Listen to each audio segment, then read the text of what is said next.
Right. So what's your relationship with Japan? Man, it definitely, it started when I was a kid. It definitely started early on. Through anime? It was definitely anime for sure. Realizing how much stuff was anime as a kid. I always talk about it where it's kind of like, all of our cartoons from like He-Man to Silverhawks to, the Mighty Orbots to the Transformers to Thundercats. Those were all Japanese animators. She-Ra, Princess of Power, freaking what's the other one? Jim and the Holograms. So we were already being fed that, and then on top of that, my first introduction to Dragon Ball Z was a bracelet that I got at a dentist office, and I remember it because I also I don't talk about it as much, but I also illustrate. I'm also an illustrator. And it started back then for me. I was kind of like intrigued with the shapes of the figures and stuff like that. And then from there, from that moment, again, it's like it's so embedded in interweaved and stuff. I was there when Pokemon was incepted. It's kind of like the inception of Pokemon cards, huh? Were you there in Japan? No.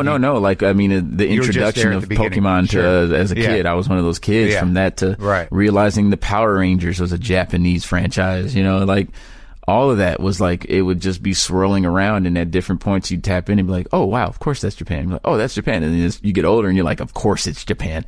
And then, they're jazz heads too over there too, oh, for sure. And, yeah, you see the connection. Yeah. But do you go over there? Do you spend time there? Yeah. It's kind of like, it's my happy place, to be honest with you. I go there I go there and just completely turn into a Japanese schoolgirl. And then, for real. What tune? The one the Tokyo. What album's that on? Tokyo. That's on Drunk, I think. Oh man, that sounds like a pretty good night. Yeah. Restless nights in Tokyo, man. Yeah. I've had some wild moments in Tokyo. Oh God. Yeah. Oh my God. But it's like, so all of that kind of going in and around, and then like, my first introduction to anime was, like when cognizant introduction to anime, the one job I ever worked was at a comic store called Collector's Paradise. And it was my summer job when Where's that? That's here, right? Yeah, Collector's Paradise. I'm pretty sure it's all around the States. Oh, okay. Yeah, and I worked there when I was around between the age of 10 and 14 or something like that. When my grades were really good and I didn't have anything to do in the summer, and I wasn't practicing. I wouldn't practice 24 hours a day. So my dad was like, "You got to get out and do something." So I would go work at the comic store. Yeah, I would work at the comic store, and they would like let me bag and board comics, and I had to make sure the displays were right and make sure kids weren't stealing stuff. They would have to make sure I wasn't stealing stuff. And then, but like one of the first things I remember they got when they got a TV in the store, and they would play like old crazy Korean horror films, and they would play anime. Yeah, and I remember seeing Fist of the North Star and Street Fighter first. And I remember Street Fighter was so cool as an anime. I was like, whoa, this looks insane. These characters, this is insane. And I remember maybe somebody in the store was like, "Oh, you like anime?" And I was like, "Oh, okay, that's what this is." And then here comes the flood of Pokemon, Dragon Ball Z, and all this other stuff. And I'm just like, "Oh my God, I love anime." So they saw you, and then you became anime radicalized. Yeah, man, and I've been the same ever since. Quite literally. It's so funny that like those moments where like I imagine that it was similar when you first heard Jocko, where you just sort of like, what?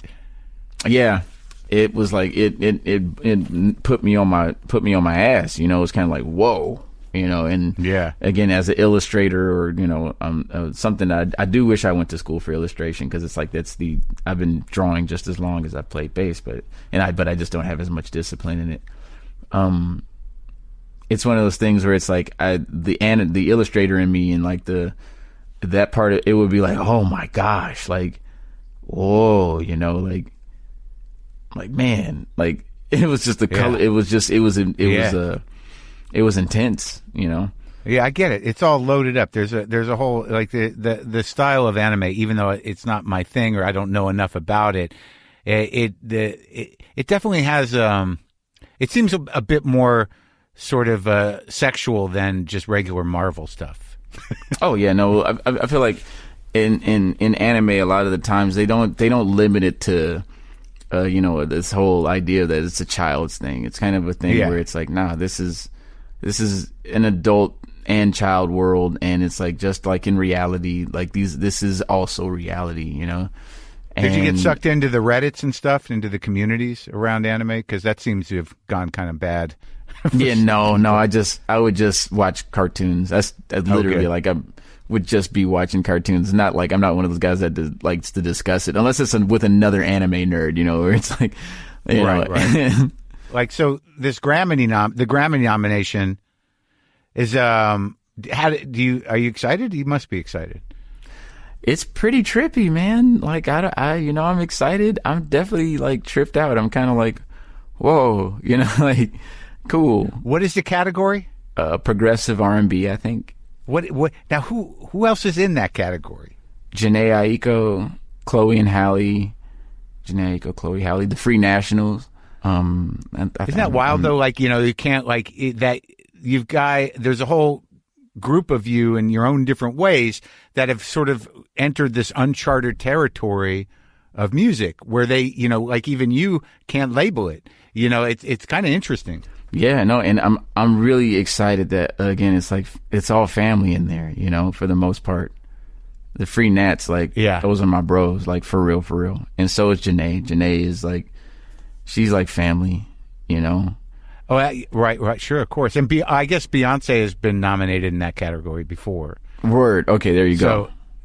So it's a little more. So it's not like it's out of the mainstream, in a sense. Right. It still meets. It meets, Well, I wish you all the luck, man. It was great talking to you.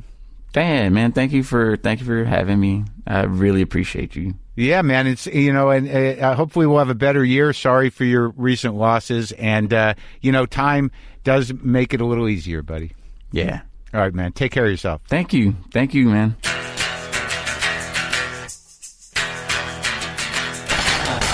All right, that was Thundercat. Fucking brilliant musician, and kind of what would you call him? He's a real nerd in a good way. Beautiful nerd man, amazing bass player. The album is called "It Is What It Is," and the musicianship and songwriting is great. Love that guy. Just remember, fascism is bad, and we're in fucking trouble. God bless America. Here's some guitar. Don't get the plague.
there lives Monkey and La Fonda and cat angels everywhere, and I fucked up right at the end there. I just fucked it up just right at the end there. But we're going to leave it